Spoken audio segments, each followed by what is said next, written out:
Okay, this is a mic test. I just want to make sure everyone can hear me okay. Okay, this is a mic test. I just want to make sure everyone can hear me okay. I want to make sure everyone can see me okay.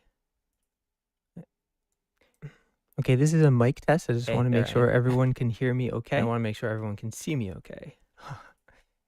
Thanks a lot. Hey, Chris. Okay, this is a mic test. I just want to make sure everyone can hear me okay. I want to make sure everyone can see me okay. So what I like to do Thanks is a lot. Hey, Chris. Okay, this is a mic test. I just want to make sure everyone everyone can hear me okay. I want to make sure everyone can see me okay. So what I like to do Thanks is a lot. hey, Chris. Okay, this is a mic test. I just want to make sure everyone can hear me okay. I want to make sure everyone can see me okay. So what I like to do Thanks is a lot. hey, Chris. Okay, this is a mic test. I just want to make sure everyone can hear me okay. I want to make sure everyone can see me okay. So what I like to do Thanks is a lot. hey, Chris. Okay, this is a mic test. I just want to make sure everyone can hear me okay. I want to make sure everyone can see me okay. So what I like to do Thanks is a lot. hey, Chris. Okay, this is a mic test. I just want to make sure everyone can hear me okay. I want to make sure everyone can see me okay. So what I like to do Thanks is a lot. hey, Chris. Okay, this is a mic test. I just want to make sure everyone can hear me okay. I want to make sure everyone can see me okay. So what I like to do Thanks is a lot. hey, Chris. Okay, this is a mic test. I just want to make sure everyone can hear me okay. I want to make sure everyone can see me okay. So what I like to do Thanks is a lot. hey, Chris. Okay, this is a mic test. I just want to make sure everyone can hear me okay. I want to make sure everyone can see me okay. So what I like to do Thanks is a lot. hey, Chris. Okay, this is a mic test. I just want to make sure everyone can hear me okay. I want to make sure everyone can see me okay. So what I like to do Thanks is a lot. hey, Chris. Okay, this is a mic test. I just want to make sure everyone can hear me okay. I want to make sure everyone can see me okay. So what I like to do Thanks is a lot. hey, Chris. Okay, this is a mic test. I just want to make sure everyone can hear me okay. I want to make sure everyone can see me okay. So what I like to do Thanks is a lot. hey, Chris. Okay, this is a mic test. I just want to make sure everyone can hear me okay. I want to make sure everyone can see me okay.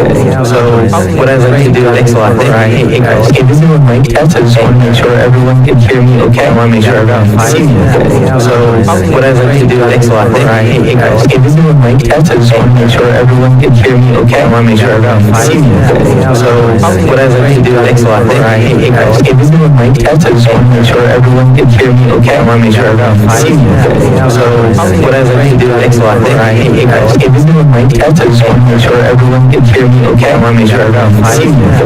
So what I like to do is hey, Chris. Okay, this is a mic test. I just want to make sure everyone can hear me okay. I want to make sure everyone can see me okay. So what I like to do is hey, Chris. Okay, this is a mic test. I just want to make sure everyone can hear me okay. I want to make sure everyone can see me okay. So what I like to do is hey, Chris.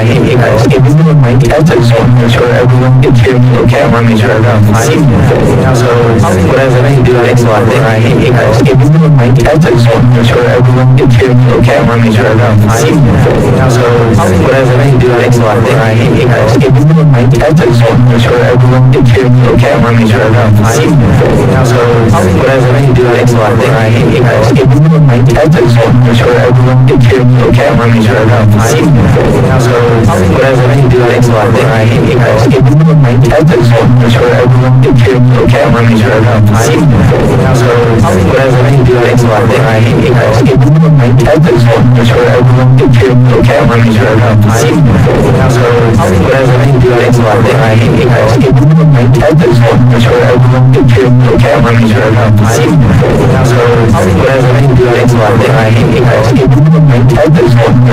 sure everyone can hear me okay. I want to make sure everyone can see me okay. So what I like to do is hey, Chris. Okay, this is a mic test. I just want to make sure everyone can hear me okay. I want to make sure everyone can see me okay.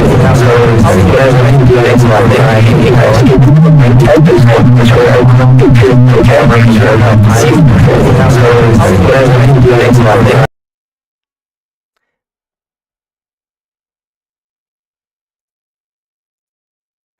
how about now? Does this sound better now? Okay, that was a mess of a start. Let's start over again. I think it's better now. But you can hear me, right?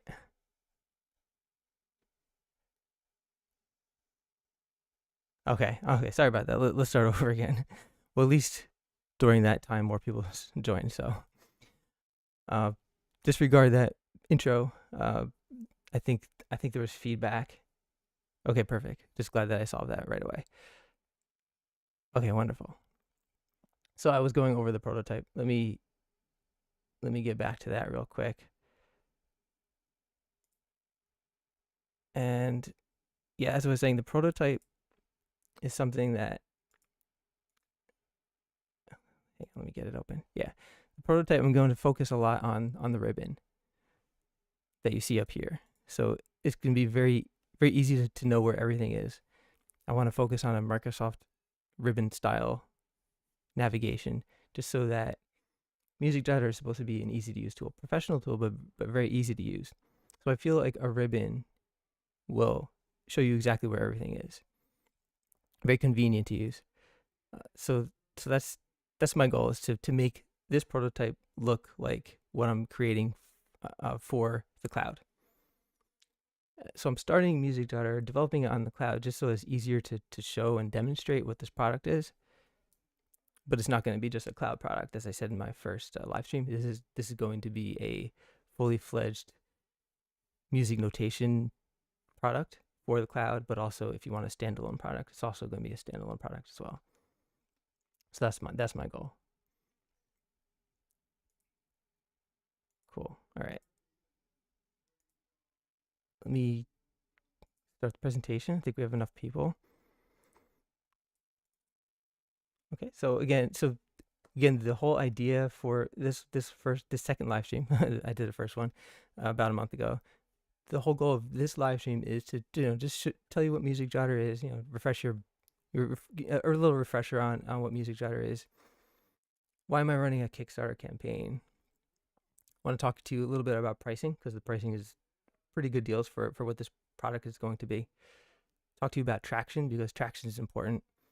If no one cares about a product like this, then it just won't work. But we are getting traction, and I just want to show you some of the progress that I've made, that we've made as a community, but some of the progress that has been made for this product. Where I'm at today with the software development, where will we be, let's say, end of 2023, last quarter of 2023? What am I going to do with the funding? So Kickstarter is a fundraiser. I'm selling the product to you before it's been fully created, as a way for me to raise some funds and raise some money. And then I'll demonstrate this product throughout the presentation. And just like last time, as I'm presenting, feel free to just type in your questions. I'll check the questions from time to time and try to answer them as best as I can as I do this live. So there's a lot for me to try to navigate here, learning this whole live streaming setup, but we got through it last time. Hopefully we'll get through it okay this time as well. Cool. So again, what you see here is the Kickstarter page. That it's like the preview to the page before it goes live. Once it goes live, then you'll see my page, you'll see my video, and then you can read through what this product is. You can, and then make your decision on if you want to support or not. But this is what you see here is the preview. You can see at this snapshot, we had about 240 followers. My goal is to bring this number up to around 350. A stretch would be 400. I don't know if we can get to 400 by the time I launch, but the more followers we have before I launch, the higher the success that this will fund. And obviously we want to increase those chances. So again, I have to advertise this a lot. It might get annoying and repetitive, but at the top of this chat, you should see a link to my fundraiser. Like if you want to follow it, it doesn't mean that you have to support now. You can make your decision later or after we launch and after you read the page, but it just means that if you click support or follow, that you'll be notified when this launches. So the more we have, the better the chances we're going to get. So that's what that means. Okay. Let's moving on to the next. Let's see. Oh boy. Oh, 1 second.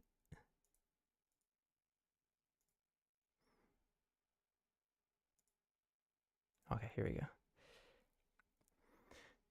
Cool. So what you'll see here is the cartoon.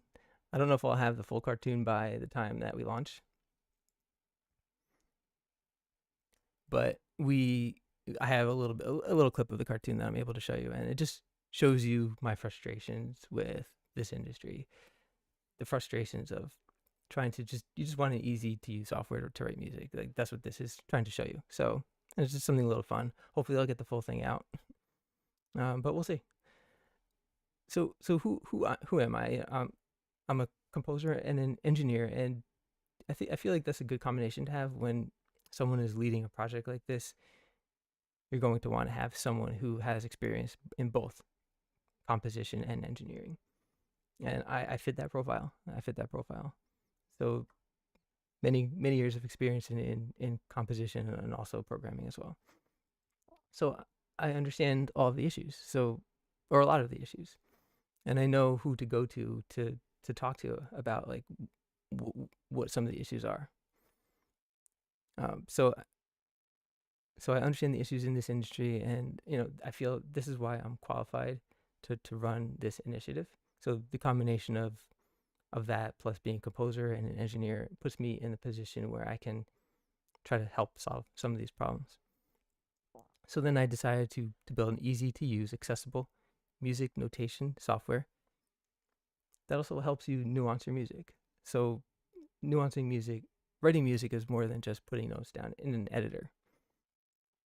You want your music to also sound like it's been performed to the it'll never sound like an actual true performance. I don't think we'll ever get there, but we can make it close to sounding like a performance. And I feel like a lot of the composition software on the market today don't do enough to make it sound like an actual performance, or at least help you make your your music sound like a performance. But this is something that Jotter is going to help you with. So it's not only going to look good, it's not only going to be accessible to you through the web browser. It's also going to help you with your recordings, and that's something that I'm going to put a lot of detail into. Again, this cartoon represents my frustrations. We have a handful of industry leaders dictating our needs, and I'll show you an example. I found something last night when I was going over the tuplets, because I'm going to do a demo of that, and I saw something that I wasn't sure, like, if maybe I'm doing something wrong, but just something that I couldn't do in a software like MuseScore, and I'll show you. Maybe you can do it. I just couldn't figure out how. It's a very slow moving industry, and I think that has a lot to do with just a handful of major competitors in this space, and for such a long time. And because it's such a slow moving industry and a lack of competition, you have tools like music scrubbing, which has seen very little headway in this industry. I don't know why. It's a powerful tool. I feel it's a powerful tool, and it's just, I think that's the reason why a technology like that just isn't really used that much. It's not seen. It's not seen in MuseScore. It's not seen in I don't think it's seen in Sibelius. It's seen in Finale, but it's not something that's many people even know about. So I want to change that a little bit. I think music scrubbing is a great way, and I'll demonstrate that. It's a great way to compose music, to experiment, and to help you assist with this process. So that's an example of where a slow-moving industry can be harmful. And again, as a result, we have little voice in this community due to these lack of choices. Now I know that there's you have a handful of choice, like you have No Flight, which is a cloud, first into the cloud market, and then you have Flat.io, which is another competitor. You have a handful of competitors, but if you really think about it, there's not too many out there, at least mainstream ones. You've got MuseScore, Sibelius, and Finale, and perhaps Darico now. So you have just a handful of mainstream competitors in the market, and as a result, it's a very slow-moving industry. And I want to build a culture where you, the customer, and me too, because I'm part of this community, I want to feel like our voices are being heard. There's a place to go. I may not be able to take care of everything, obviously the first year, but at least there's a place to go. You can voice your concerns. You can ask if certain things can be done, and I'll be that voice. I want to see if I could build the community and raise a little money. If I could do that, then I can address these concerns, and we can grow this product together as a community. So I'm thinking that we can do that, and I think we will get enough support on Kickstarter. But we'll find out in a month or so. So that's what my goal is.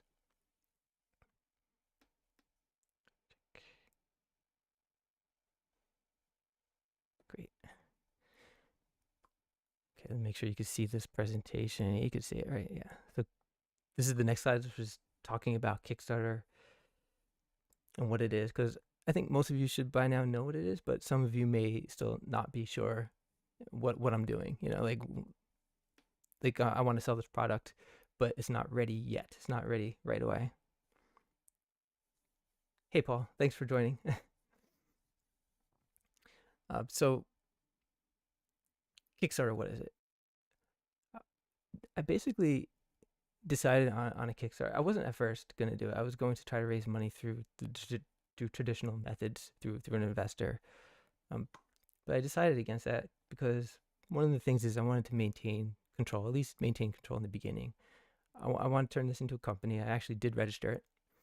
I want to turn this into a viable company. And the more I can hold on to control in the beginning, the better this product will be, because I'll be the one leading this charge, and I can talk with you directly on how this should be built out. So if I went to an investor before I started building this company, I would have less and less control over how it gets built. I would have to scale very quickly. They would want me to do things that maybe I would disagree with, maybe that you would disagree with too. And I would just have less control. So this is why I'm starting a Kickstarter, because it's a way for me to sell this product to you before it's been complete. Now, you don't want me to create this product 100%, trust me, and then sell it. It won't work. Kickstarter gives me a chance to build the product a little bit, 25%. I can build the product 25%, show it to you all, and to see like what you think about it before I go 100%. Like going 100%, I can't read everyone's mind. It's just impossible. Everyone has a different viewpoint as to like what they want to see, and this is, I feel, the best way to start something like this. So Kickstarter will allow me to build this product before it's been complete. And there are three main points that I'm going to hit on: is trust, market validation, and of course funding. So trust. Again, if I built this 100% and I just said, buy this product from me, you're not going to know who I am. Who is Mike? Who's Mike of Music Jotter? No one will know who I am. But as I do this Kickstarter, I'm doing these live streams. I'm talking to you on Facebook, through email. You're getting to know who I am. You're seeing that I'm putting effort into it, and I'm also showing you the actual footage of the product. I showed you the prototype very quickly. I'll go into the product demonstration as well. But I'm showing you, like, I'm doing this. So I'm building trust through live streams, through chatting with you on Facebook, and also through demonstrating the product. Like, this is an actual product that I've built. It's 25% done. I'm telling you that. So that's the first aspect of it, trust. Market validation is another thing. I have to make sure that there's enough interest in this before I go full force on this. Going full force would mean sacrificing. It's a sacrifice on my end. So I'd be sacrificing a salary in order to get this product out. So I have to know that there's enough need for this before I go full force. And it comes down to, can I generate enough pre-sales to fund development for a year? That's what it comes down to. If yes, then that means that there's enough demand and I can continue. If not, then it's something that I'd have to rethink. I would speak to you. If it doesn't work, I'll be very clear to you. That I'll be very clear, and I'll say, unfortunately, this didn't work, and I'll chat with you to see if maybe there was something I could have done better, or maybe there just wasn't enough people. I think there's enough people, and I'll show you, I think, the next slide or two about the traction. But again, something like this is a risk. I'm trying to reduce the risk as much as possible. So that's what market validation is. Ensure there is a need before I commit an investment. Right now, I'm using my own money to invest in this. Not too much. I'm not like taking a mortgage out on a house or anything. Nothing that crazy. But it is an investment that I'm making on my part. And then the funding, of course. So Music Jotter is easy to use, but it's a very complicated tool to build. I have a lot of experience in engineering, so that helps. That helps a lot. The fact that I have this experience in composition and engineering helps with some of this bandwidth.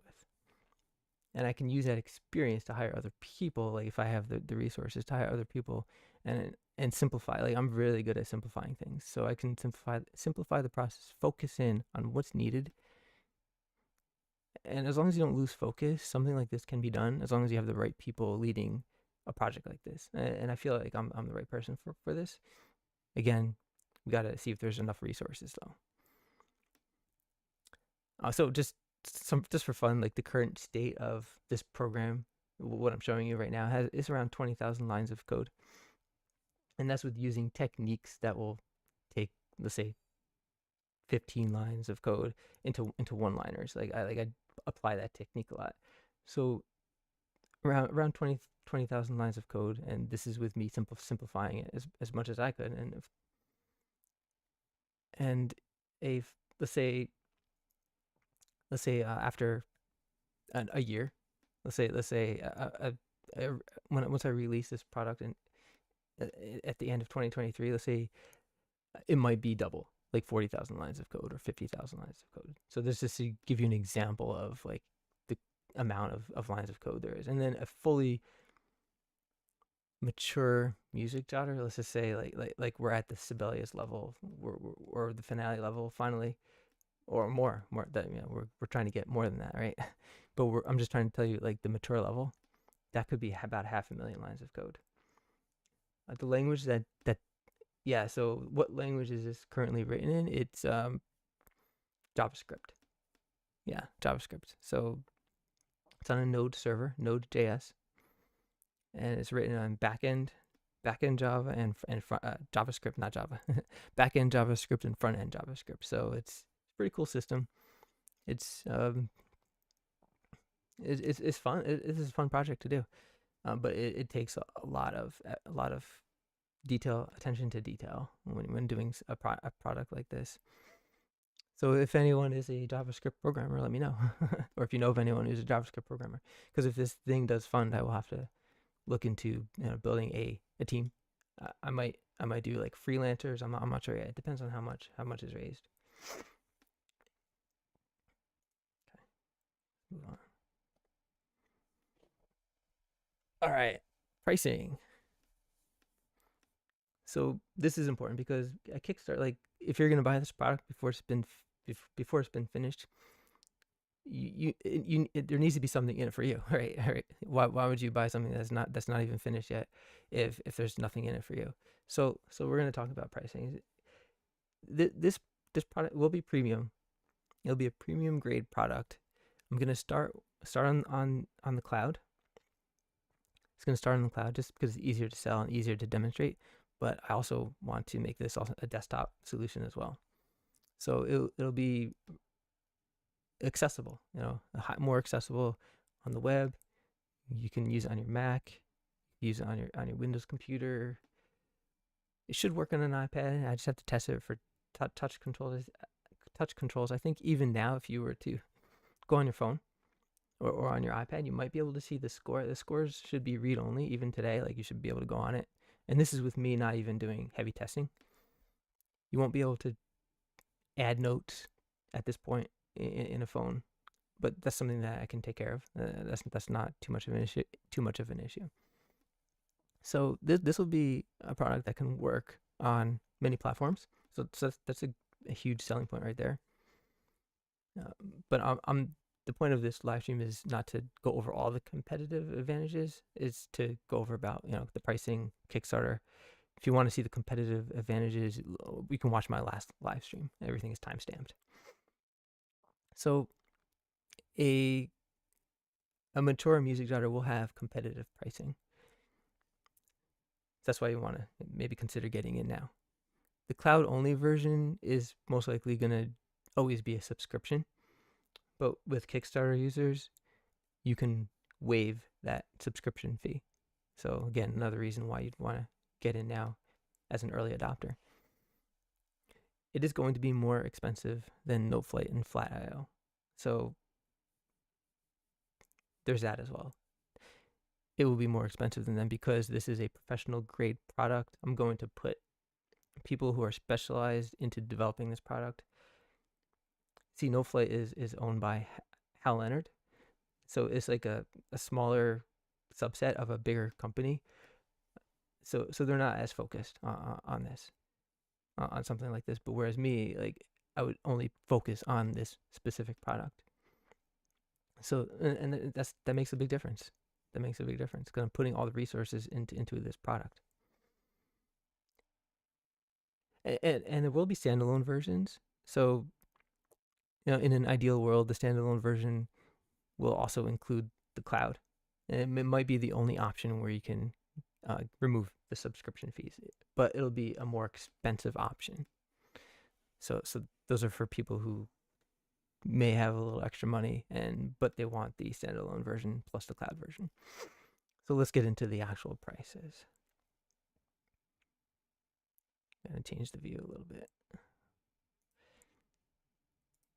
Okay. I got a light right in my face, so if I squint, that's why. Okay, so pricing. Okay, cool. I used to be a business analyst and I worked in Excel all the time, so this brings back memories. So yeah, let's take a look at this.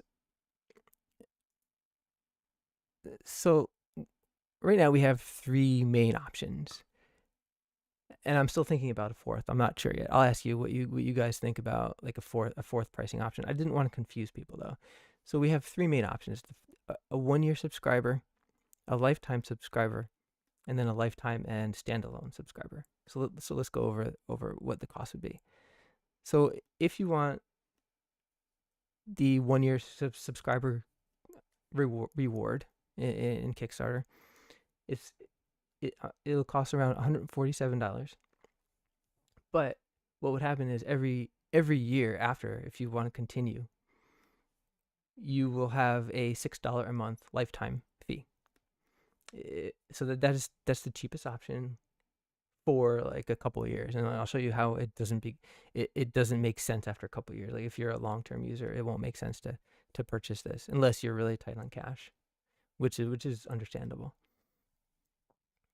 Some people may not be have the means to pay $247 or $493. So this brings me to the lifetime, and the lifetime option is $247, one-time shot. You have this cloud version for life. There's no fees. As a Kickstarter user, this is my way of saying thank you for believing and supporting in this product. It's because of you that I'm able to continue development. So therefore, you're going to have a one-time shot deal, and you'll experience all of the updates that come along with it. So as Jotter gets more mature, you're going to see the value. So after first year, you'll see the value after the first year, because I'm going to iterate on something like this and make sure that you can at least compose something, a complex piece if you want. It may not have everything, like cross staves I may not have it at that point, but it's something that I will get. So if you're a long-term user, if you think you're going to want to use this long-term, then this $247 deal is going to be the best if you think you're going to be a long-term. And then of course, this one's for the high rollers. I needed a high roller option. So the lifetime and the standalone, basically this is saying, like, if you want a standalone product, then I'm going to need more investment for something like this, but I can get it done. So that's why there is a more expensive option here, $493. It is expensive. I don't expect, I'm hoping that the average purchase on Kickstarter will be this lifetime, but it may not be. It could be the 1-year subscriber. That one's fine too, but I don't expect too many people to jump on this one. However, if you do, then you will be in line for the standalone product when it's complete. You'll get the cloud that you get after the standard release, which is last quarter of 2023. The standalone you'll get too when it's complete. So that's what this means. And let's just take a look at some of the non-Kickstarter prices. So I don't know what I'm going to charge. I'm just saying I don't know what I'll charge for like non-Kickstarters when this product comes out. But let's say I charge something like MuseScore charges $10 to use their cloud read-only product if you want to use it. So let's see what that does. If you want to calculate a monthly fee equivalent for a one-time purchase, a little formula would be to take the price, the monthly, to take the whole price of that product and divide it by 60 months. That's to give you an equivalent, or 5 years, because we're assuming that this should have a 5-year lifespan. So MuseScore is saying, okay, we want to charge $10 a month for you to use the cloud read-only version. That's how they're making their money. So if you think it's free, well, I don't know if you know this. If you want to use their cloud version, you're paying $10 a month. So they value their product at $600. So it's not free. They're valuing their product at $600. Nothing's free, right? Like open source, yes, but you still need money to run certain things. And in this case, they're selling their product for free, their desktop product. But if you want to use the sharing capabilities, they're valuing their entire product at $600. So that's a pretty high tier price. Noteflight is valuing. You can buy their product for $300. So they're valuing their product at $5 a month, which seems fine to me. And if you're looking at Flat.io, they're valuing their product at $2 a month because they're half the price of Noteflight. And that makes sense to me because Flat.io is not quite as polished as Noteflight, but I'm also telling you that Noteflight will be nowhere near the quality of Music Jotter. So that's why Music Jotter is going to be priced at a top tier. So you want to get in now, because if I do charge $12, $13 a month, it's going to be at the $720 mark valuation. You can do that when you're selling it. And I'll just be honest with you, because you're Kickstarter supporters, or you may be Kickstarter supporters. So I'll be honest with you. You can charge a little more if you're doing monthly because you're not paying upfront. So you can get away with maybe $720 valuation of your product rather than like the standard $600. So I could get away with the $720 if I'm doing a monthly for the Kickstarter, and the $247 is a steal if you're getting in early. And even the $493, if you're a lifetime, if you buy the standalone product, even this is a good deal because that's it. $493 static. You're not paying anything else. So this is the pricing that I'm thinking. I'm not sure if I'm going to do a $77 option. I thought about it, and I want your opinion on it, but I'm not sure about the $77 option at this point because I don't want to confuse people with the pricing. I want to keep it simple. So let me get some of the questions. What is the monetary target value to kick this off? That's such a tricky question. I think I'm gonna target. I'm assuming you mean for Kickstarter. Like what's my goal to raise? I think I'm going to put a goal of 25,000 with the hopes of getting more people attracted to this campaign. The reason why I need a lot of people to follow this campaign when I launch is because when you get traction, that's when you get the Kickstarter algorithm will kick in and more people will be shown this product. So the more people I get, the more funding there should be. I'm hoping that could get more than 25,000, but I can't go too high. If I go too high, then people will be like, whoa, this guy needs way too much money. And I think 25,000 is a good goal to set, and we'll see how much over that goes. So that's the answer to that question, if I understood correctly. $146 for the first year, and after $6 per month. That's correct. That's what it would be. Trust me, the $6 is going to be a good deal for a product like this, because most likely I'm going to charge anywhere from 10 to 12 per month.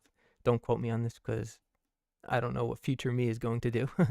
But it could be anywhere from that. It's going to be more than $6. Okay. Let me change the view. I think I'm still on the Excel file. Yeah, let me change. Go back to PowerPoint. Okay, great. Yeah, so that's the pricing. If you want to see a $77 option, let me know in the comments. You can either comment me in the chat, or you can comment me in the video itself. I just feel like, what else can I do? 1 year for $147. If you want it for 6 months, is that even worth it? Like, I can do that, but I didn't think anyone would care to have a product for just 6 months, you know. So, but let me know. Maybe I'm wrong. So let's talk a little bit about traction. So is this product gaining traction? So when I first started, I really wasn't sure. Like, I wanted to do something, but I didn't know if there was enough demand. So what I did was I did a market test, and on a fixed budget of just $100, MuseScore did pass this initial market test, because we were able to acquire 50 email signups in a week. That was the goal, to see if I can collect at least 50 people with a small budget, with a budget of, let's say, $100. I was able to do that, so I was like, okay, cool. This is more than I thought. I wasn't sure if I'd even hit that. I will say, like, at the peak, when I was putting in a lot more money before I shut down all advertising, I was collecting 200 emails a day, which is a lot. It's good. So if it shows me that if I had an unlimited amount of budget, not unlimited, but let's say I had, a much bigger budget, I would be able to acquire maybe 400 to 500 emails a day. I don't have that kind of capital, but this is gaining traction just from that alone. So that brings me to our total interest. So I have about 8,000 emails after all this marketing. 8,000 emails to sign up. Again, it could be more. If I had more money, this could be more. But you need to stop, right? There's a point where you just have to cut off and stop, because there are tests that I have to pass, more than just the traction test, and I have to see if I can actually get the pre-sale. So we have 8,000, which is fantastic. And out of the 8,000, 600 of you, now it's almost up to 700, joined our fundraising group. So the title of the Facebook group is called MuseScore Fundraising.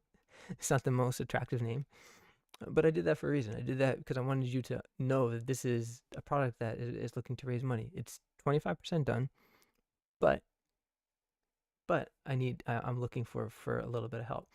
So you know what this is. And almost 700 of you joined this fundraising group. So to me, that's telling. And out of this pool of 8,700 of you joining this fundraising group, we're almost at 300 signups for Kickstarter, which is good, because I need at least 350 to 400 before I launch. So we are almost there. Now, I have a launch date of around May 1st. May 1st. But depending on if I feel I need a little more time, I may stretch that one more week. So it might be May 1st or May 8th. So let's hope that we can do the May 1st, though. Let's hope. That's my goal. Cool. Good. Yep. Awesome. Next slide. Yeah, so I just wanted to also talk to you a little bit about Reddit.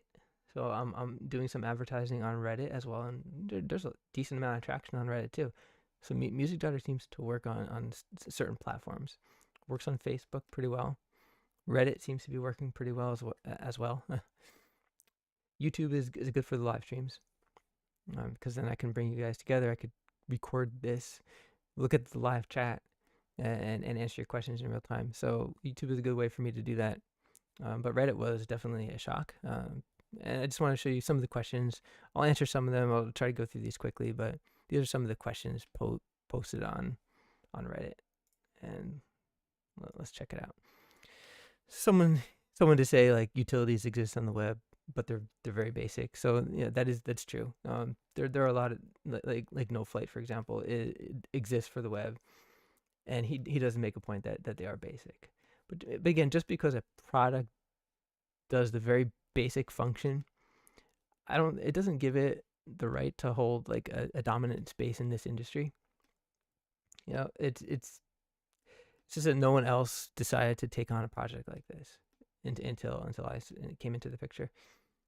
So yes, there are solutions out there on the web, but again, they are basic, and it's time for a change. What exactly is the difference between this and MuseScore, except for the phone option? Well, again, this is not just going to be on the phone, so I think some people misunderstood me. I tried to clarify everything as best as I could. So this will be a fully fledged music notation application that'll work on your phone, but is through the web browser. But it also will be a standalone option. So that's the answer to that one. As long as it isn't Sibelius, I'm sure it won't kill anyone. I don't know much about Sibelius. Like, this person apparently doesn't like the program. It's just an opinion. I just thought it was funny. For education or so for education or collaboratives, can two users edit the same document at a time? I do want to put some focus on editing this product real time, but that may come later. So the real time design is a different technology. It's something that I'm not going to actually focus on for this Kickstarter, but it's something that I can add on at a different time. I think it's pretty cool, but I don't know how many people actually would want something like that. So that's why I was going back and forth with the real-time editing. This person wants it though, so that's cool. I guess it's MuseScore, but easier to use. Yep, Flat.io is already doing is a thing, dude. Yeah, it is. But I told you before that Flat.io is basic. It's even more basic than NoFlight. They're pricing the product at $120. So how so that just shows you like that they are a basic product. So that's the answer to that. Seems intuitive to work with and visually pleasing. Is it capable of writing large symphonic form? Yeah, I had that question last time. This can, because the commercial only showed 2 staves, but this can handle a large symphonic form as well. Again, I have to just test it for efficiency, but it should be fine. Have you thought about making an Android app out of it? Well, yeah. See, I'm advertising iPhone and iPad, but this is purely marketing. This should work for Android as well. Since it's through the web browser, so I just have to test it for the touch controls and all that. But this should be fine for Android. Sibelius more simple. Yep. Looks really good. Just hope won't miss any. I just hope it won't miss any critical features. Again, this will be iterative. I'm going to iterate on this, so I'm going to get all of the features that you'd want to see in a product like this. Okay, and then someone said that Darko is simpler than Sibelius, and that's pretty funny. Darko has like a 1,500-page manual, so I don't know if anyone knows that. The manual for Music Jotter is around 75, and it's a small little booklet. So good luck. It's not a bad idea for when you're away from home. Again, I just wanted to point out this is not going to be just for when you're away from home. So maybe there was a little bit of a disconnect with some of my commercials. This is going to first be a cloud product, but it'll be a cloud product, but also be a standalone. So it's not just something that you use when you're away from home. I don't understand why so many people find MuseScore hard to use, and I'm probably going to keep using that. That's fine. There's nothing wrong with that. Like, MuseScore has been out for a while, for 12 years. That's your preference. I'm interested in the iPad version. Can you PM me? Okay, so people are interested in iPad. So this is good. This is good. That means people are seeing this product. They're excited about the fact that this could work on mobile. So again, I don't have a link for it yet, but again, I was very clear this was a Kickstarter campaign. Maybe this person didn't see the end of didn't read the full message, but this will work for iPad. Mobile, so I don't know what Maestro 2 is, so I'm just gonna skip that one. I might use MuseScore as my main. That's fine. Like I said, if you're used to something the goal is to give you choices. MuseScore is a choice, is a tool, and I'm going to show you like something that you can't do on MuseScore that I don't know if you even know about this. Okay, every innovation. So I thought this was a nice comment. Every innovation related to classical music and keeping it accessible is a great thing, and I do agree. I think it's great to have something that's accessible for this community. Okay, so let's move on. So can it score Chopin? Right, I sent a post about this.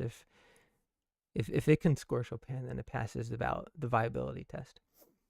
So as of today, it can actually score Chopin, just it won't get every single detail. For example, I don't have a chockature yet, something that I'm working on. There are no cross staves, not as of today, and the multi-voice is a big one. So that's something that I would work on, which I don't have currently today. But it has entering notes, has any tuplet, any tuplet combination you can add. Clef changing, you can change the time signature at any point. It has intelligent note grouping, petite notes. Let's take a look at Chopin's score. Let me see if I could do this. All right, let's see.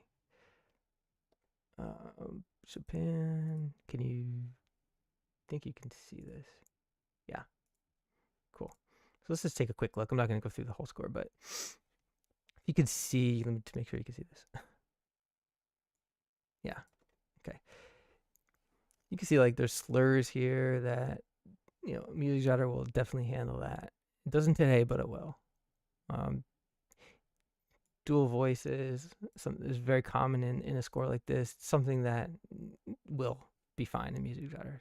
Don't worry about that. We have this Asia here that I could look into that. Shouldn't be too bad. We've got staccato, like all the ornaments, the accents over here. We have staccatos, like all that will be standard in a score like this. This is where the petite notes come in. So you've got petite notes, and you've got tuplet. So a tuplet combination with a petite note here.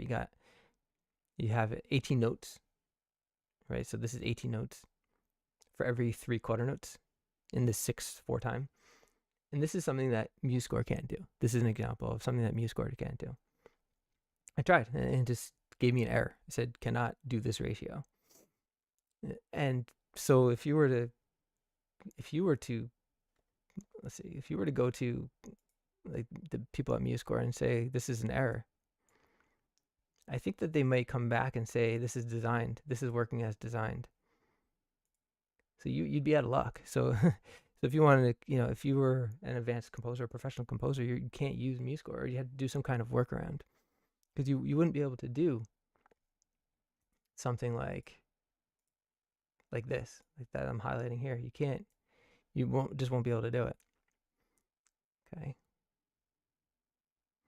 Yeah, so let me just go to the end of the score, because that's when you get craziness. Craziness right here. Again, we have a whole bunch of tuplets. We've got tuplets. We've got crossing bar lines. We've got, I don't even know what this is. Like, it's just all over the place. This sounds great. Yeah, the music is beautiful. Just looking at it, it's like, whoa, what is this? Then you have like a dotted line here. I don't even know what that is. You have a dotted bar line here, and you've got cross staving right here. This is the cross stave. You got cross staving, and this is craziness. So again, Music Jotter is going to look into making sure that it can score something like this. Little by little, it'll be an iterative process, but that is the goal. Like, it can score this today. It just won't look like this. It just won't look like this. But it can score today. It could definitely do something like this, because this is one bar. It can do this right here, where you see the clef change here. It can do that. The clef change here can do that, and it can do this tuplet rate. That's why I emphasize tuplets, because if you want to become like the next Chopin, like you need a powerful software that can handle this. Not everyone composes in normal rhythms. You can if you want with Music Jotter, but I want to be able to support complicated writing like this. You can't do this in Note Flight. You just can't. It's impossible. You can't do it. This you might be able to do in MuseScore. But what you can't do in MuseScore is, again, this. Where is it? You can't do this. It just won't give you, it won't let you do that ratio. Okay, let's move on. Okay.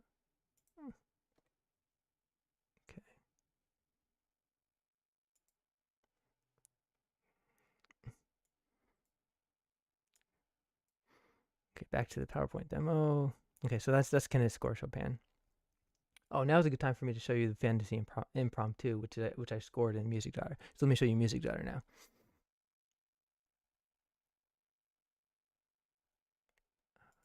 Okay, awesome. Check the comments.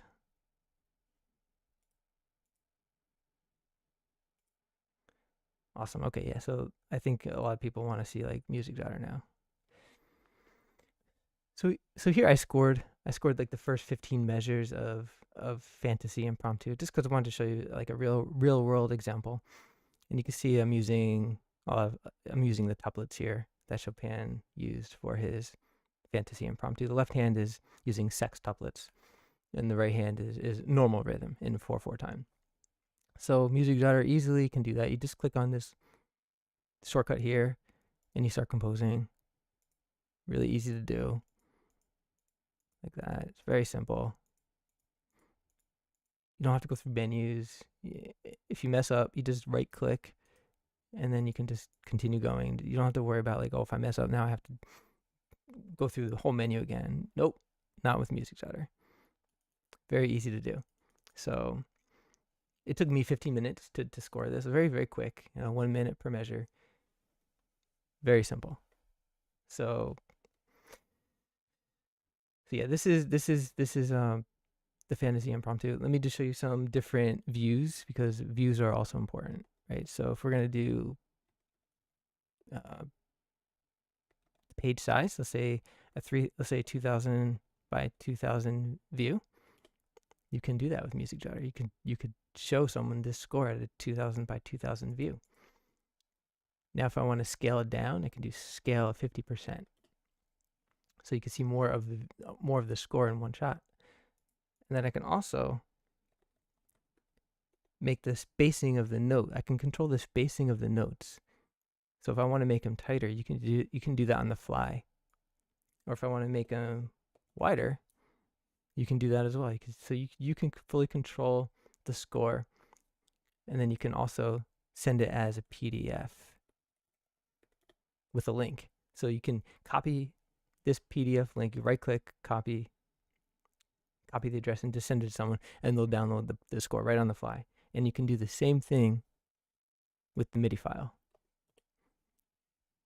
So right now, the MIDI, if you want to right click, copy link address, you can paste it into your browser, and you can send someone the MIDI file right on the fly. Really cool stuff to do. Okay. All right. Awesome. So move on from the PowerPoint. Just managing so many windows right now. Okay. Okay. So what else can Music Jotter do today? So again, I want to just quickly go over this. Compound time signature is something that it will be able to handle. So if you, let's say you have a 5/8 time signature, that means you have 5/8 notes that could fit into a measure. But if you want to split that and group that into 3s and 2s, you can do that. So you can have a 3 plus 2/8, and then it'll group this as in this time signature for you. Also, like say 7/8, if you want to do compound for 7/8, Music Jotter can handle this. You can have, say, a 1-3-2-1 grouping, and it can handle it. You can't do this in Note Flight, I don't think, but it's just something that I want you to have the ability to do. It's an accessible software that has this power online, and you could get your hands on this compound time signature functionality. It'll have advanced brace and brackets. So, I mean, that's nothing like spectacular, but it's cool that we have it. So if you want to brace the right hand and left, let's say you have three staves for piano, let's say that, and then you have the right hand and left hand, you want to brace that, but then you want to brace the entire 3 staves, you can do something like that with Music Jotter. And of course everything is shareable, which I actually went out of order, but I just showed you how you can share it. And the MIDI file, let's talk a little bit about the MIDI. Music Jotter will not have its own file structure. It's going to use MIDI as the standard. So it's going to save all of your lyrics, the slur data, all the ornaments, so staccato, accents, any text, everything is going. It'll all be in that MIDI file. So it's not going to be a .jot file. It's going to be a MIDI file. It's going to support music XML still, but I'm going to hold on to that MIDI file format. So that's another cool thing about Music Jotter. Cool.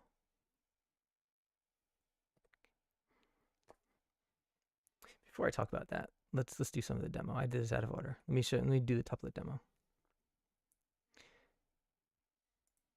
Okay, let me show you.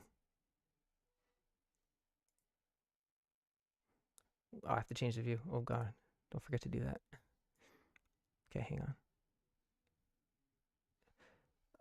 Demo, yeah. Okay, now you can see it. Okay, so let's go over some tuplets. So let's say I want 11 notes taking the place of 5/8 notes, right? So right now I have the left hand here as a reference, and I want 11 notes to take the place of 5/8 notes. So let's do that. Let's click on this tuple ratio, and you can absolutely do this in Music Jotter. So let's say 8th notes, I said, right? So let's click on 8th. So let's say I want 11/8 notes taking the place of, in this case, 5/8 notes. Well, Music Jotter can do that. You can't do something like this in MuseScore.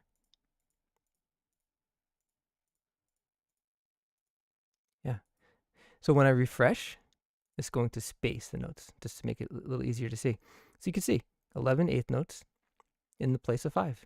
You can do this. I don't even know if you could do this in Finale. So now let's say there are 3/8 notes left. So let's say I want to make 13 notes in the place of 3. Let's do 13 16th notes in the place of 3/8 notes. So click on the 8th note here. Click on this tuple ratio dialog box.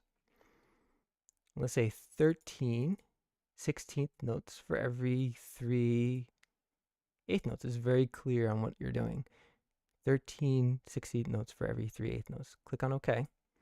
You have a little tuplet ratio at the head of your note, just so you know what you're doing. And let's start composing. There you go. So you have your 11/5 ratio. I know these are weird, but I'm just trying to show you like the power, the flexibility this program offers that some of the top tiers don't even let you do. And that's a lot due to the fact that I'm a composer, right? So I know the issues. I know how to fix these issues. So you have 11/5 and 13/3 ratio. You can be very specific with what you want. You can't do this in MuseScore, so it's free, yes, but good luck in trying to get this addressed. Yeah, maybe after they watch, if they watch this live stream, they'll address that. Who knows? But that's not the point. The point is that I discovered this. So I'm trying to build that trust factor, and this is how you do it. You know that like I see the issues here and I'm addressing them. And I'm only 25% done with this product, so that's why you want to get in early. So this is pretty cool. I'm gonna do some more basic tuplets. Let's make sure you can still see it. Yeah, okay. I want to do some more basic tuplets because these are odd. Most people won't use them, but this is there for you if you want to. So let's do another example. These are just for reference. So let's say I want a 5-2.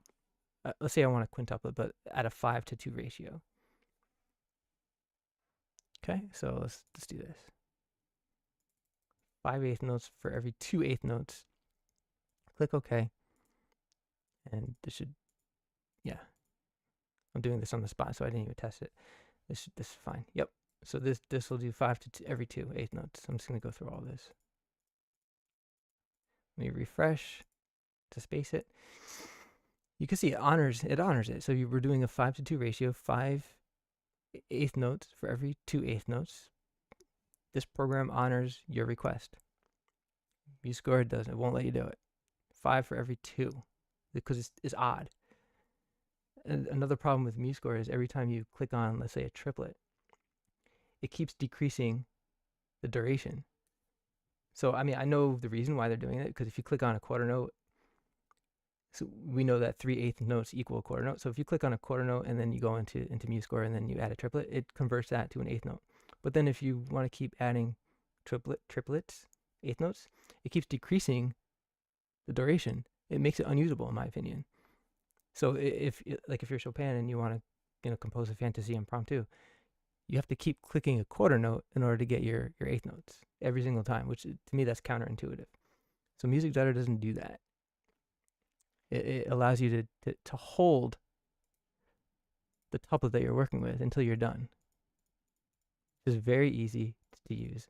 It makes it where you'd want to use tuplets now. Before, you would probably want to avoid using tuplets in a product like MuseScore. That's the way it is today. So that's a quick tuplet demo. Let me just do normal stuff now. So if you want to add a note, say very, very easy, very accessible, click on, say, quarter note, eighth note, 16th note. As you place a note, you can edit as you hold the mouse button.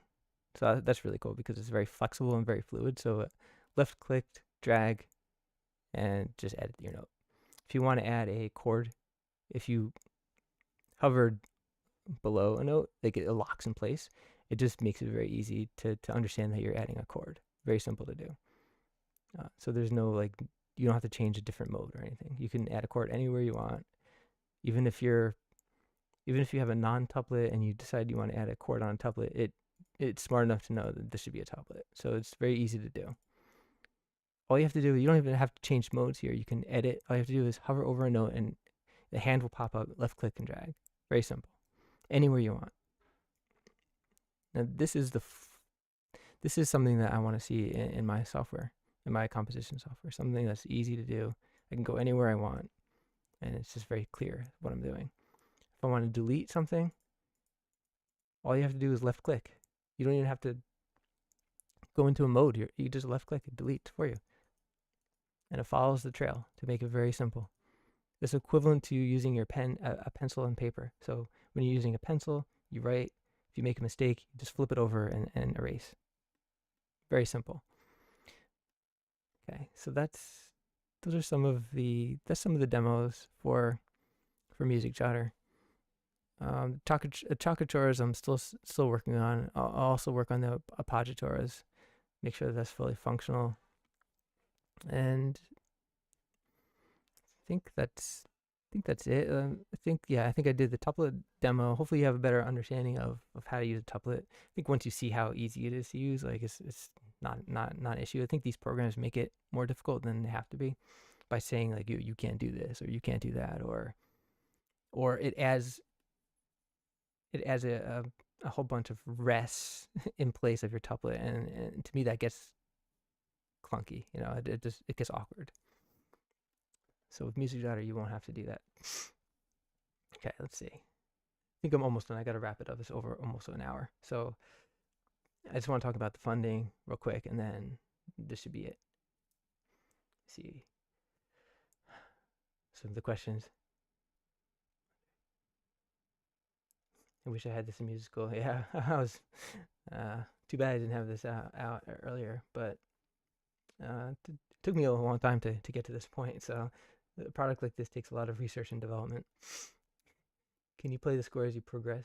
Yeah, so that's the thing. Right now I don't have the playback, but that's something that's what the Kickstarter is for. This will be definitely where you can play back your score as you compose. So it'll be fully functional. You can play back your score. It'll highlight it. I'm gonna have it where when you play it, it'll highlight it in a green or something. Like each note will have three ways to play back your music: through green highlight, green highlights, a play bar. So the bar will, this way you could visually see how fast your score is going, or it's going to be color coded based on the velocity of each note. So red would be like your strongest velocity, and green would be your lightest velocity. So that's another cool way of just showing you like how hard your, how the velocity of your notes as you play. So this is a pretty cool way of doing that. So there'll be some choices for you for playback, and then of course music scrubbing as well, which is a fantastic tool that I'm going to develop to its potential. Okay, let me change the view. Okay.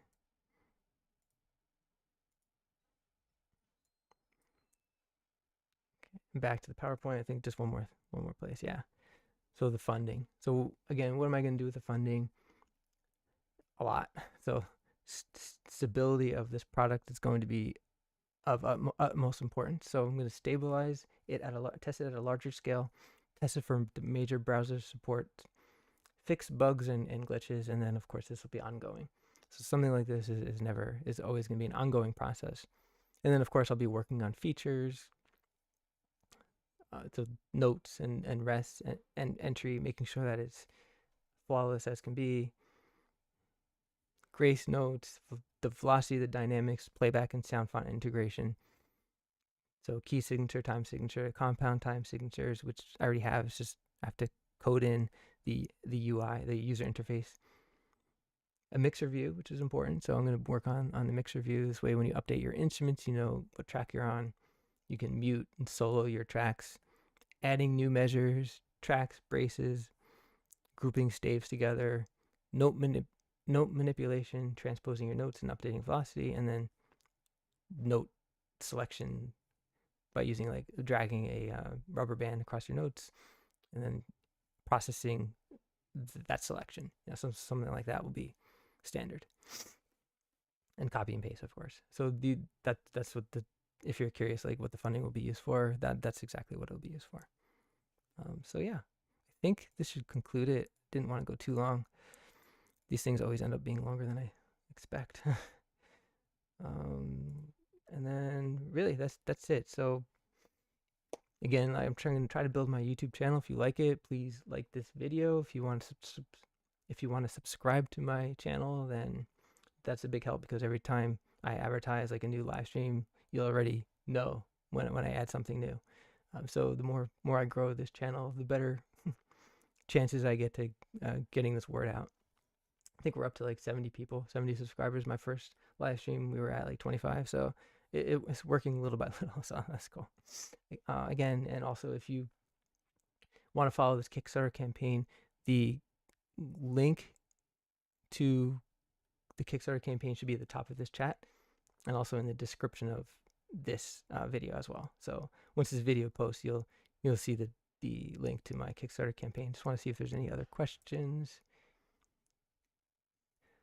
Let's see. Do you have your own music website? I do.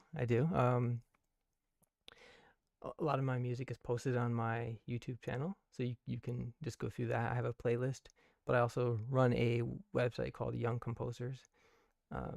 So it's a community that I've been running for since 2004, but the website itself is from 1997, so it's really old website, but I still run it because of the community that I get. It's a nice community. It's nice to support the classical music community. So that's why I run it. Just I don't get anything out of it. I just keep it to make sure that people can still communicate with each other and have a medium to share their music and etc. and all that. So yeah, so that's one of the websites I own. And yeah, just want to see if I miss anything. Any questions? If you have any other questions, just type them here before I close. But I think we're pretty good.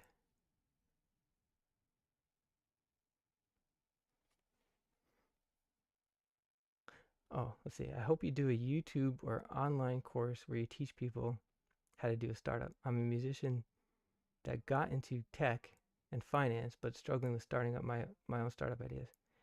Oh, let's chat. So if you have something, so look, we'll see if my Kickstarter works, right? So that if it does work out, let's chat. I'd love to chat with you to see if see what some of your ideas are, because something like this is not easy to get out into the world. Like when I was created the prototype back in 2014, I was thinking more like an engineer at that time. So I was just building a product. I was under the impression I could just build it and they'll just buy it. So not true. Doesn't work that way. You have to build an audience first. So once I got out of that mindset of being an engineer and switching to the businessman, that's when everything opened up. And I was like, well, okay, so I just did it wrong. Doesn't mean that it's going to fail. It just means I didn't do it right the first time.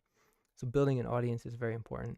And that's what I'm doing here. I'm building an audience before I 100% complete this product, just to see if there's enough traction. And we'll find out very soon if this will work. I think it will, but again, it's a very tough process. You have to talk to your audience, cultivate an audience, and it's really the way to do it. We'll see if it works. So now I have to switch from businessman back to a tech person. So again, I'm learning how to do that, going from technology to a businessman, and doing live streams and talking to people like this. Completely different skill sets. Not something I'm used to, but something you got to learn if you want to get your product out. As an engineer, it doesn't matter like if you come up with the greatest product, if you don't know how to sell it, then what's the point? So that's kind of why I decided to slow down at 25%, start a Kickstarter, see if I could do it, and just see if I can get this sold. So now I have two different mindsets now. Now I have the businessman mindset, and then I have the technology mindset. And that's what you need to sell a product like this. And that's why there's not that much competition. It's not easy to do. Not only do you have to be a composer, but you have to be an engineer. But not only do you have to be an engineer, you have to know how to build an audience. You have to know what you need. And also, if you do something wrong, you have to know how to correct it right away, very quickly. So that's why I feel like there's not that much competition out there for a product like this. And I think that we can get this pushed out. Let's see. I'm glad that you're motivated by this. Look, sometimes I need my own motivation too. So if I can get that from you guys as well, that's something that'll help me out a lot. And will you have Music Jotter forum? Yeah. So we do have. There is a website right now. I can add a forum. Sure. I have to see like where this product goes. If this product is like really successful and after a year if people are starting to use it, there will be a forum. It'll also be integrated in my Young Composers website. So that's what's really cool about this product. It's very flexible. You can install it in other forums. I can talk to other forum owners and say like, if you want to make a little money for your website, you can do so through licensing. Like there's so many possibilities. There are possibilities. Like other forum users could use Music Jotter and connect their users with this product. Do you have plans to work more on the spacing algorithm? I see a wide space at the end of every measure. The spacing algorithm seems to work for. Okay, yeah, of course. So that's again another reason why I'm raising money. The spacing algorithm is very complicated. To doing things in real time, of course, I'm putting myself on the spot, but I have to because I want to show you the product. But yes, using the spacing algorithm will be worked on. It'll be modified so that it could be more efficient. Right now, it's not the most efficient, so that's the biggest thing that I'm going to look at in that spacing algorithm is efficiency and also accuracy. So for sure, that'll be worked on. There will be glitches. This is a complicated product. My goal is to just make it as glitch free as possible, where it doesn't disrupt your process. If you find a glitch, like this will be always an iterative process, always working on bugs. So that's why I have to build a team. If it's just me forever, like I'm constantly a slave to my own work. So always trying to figure out how to, what are the bugs? I have to fix the bugs, and then I also have to worry about new features. One person can't do that and be sane. So building a small team, it doesn't have to be a huge team, but even if I could build like a small, tiny team, then this could work out really well.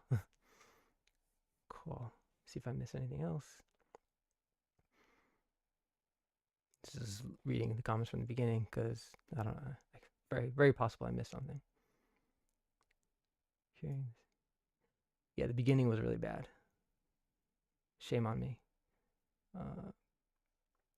Total verbal clutter. I'm so sorry. Oh, that's terrible. Oy. Oh God. This is my second live stream, so I'll get through these issues. Okay. I think we got everything. Yeah. Cool. Thank you all very much for your time today. I'll talk to you I'll talk to you in the Facebook chat, Facebook group. Again, thanks a lot. Okay. See you everyone.